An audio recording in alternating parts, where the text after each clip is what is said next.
I'll always be in love with the dinosaurs, or I should say the version of dinosaurs that I grew up with. These big lumbering monsters of the movies. When I was a kid, dinosaurs were a little different than they are now.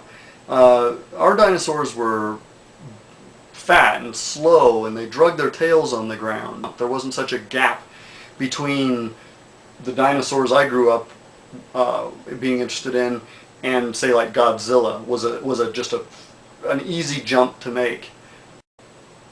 You believed that dinosaurs could breathe fire or shoot lasers out of their eyes for some reason.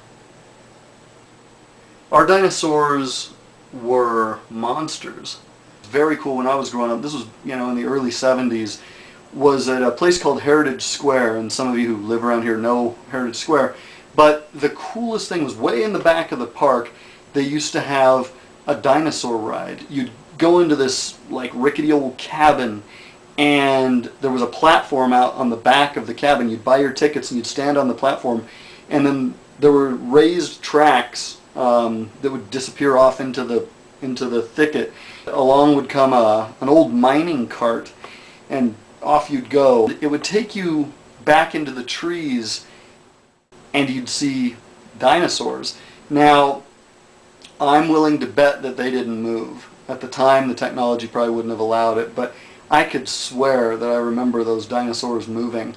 Not like they were real, but in my head, maybe. It was just absolutely the best thing in the world for a kid growing up in the early 70s with a ripe imagination.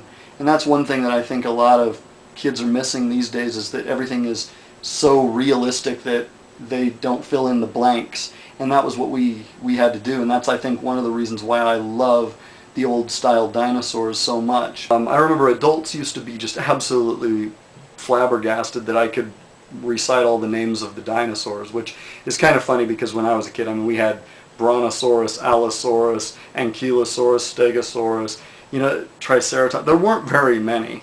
Now there's thousands and thousands, but it was a little easier to act smart back then.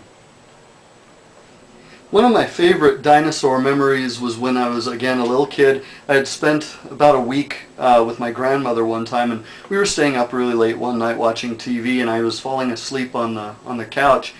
And I came out of this half sleep looking at the television, and there were these dinosaurs, and they were the most realistic dinosaurs I had ever seen in my life.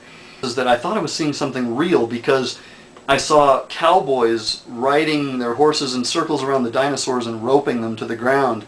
And I realized later this was a movie called The Valley of Gwangi, the work of Ray Harryhausen, which I'm going to do a whole vidblog on at some other time. But that made such a huge impression on me.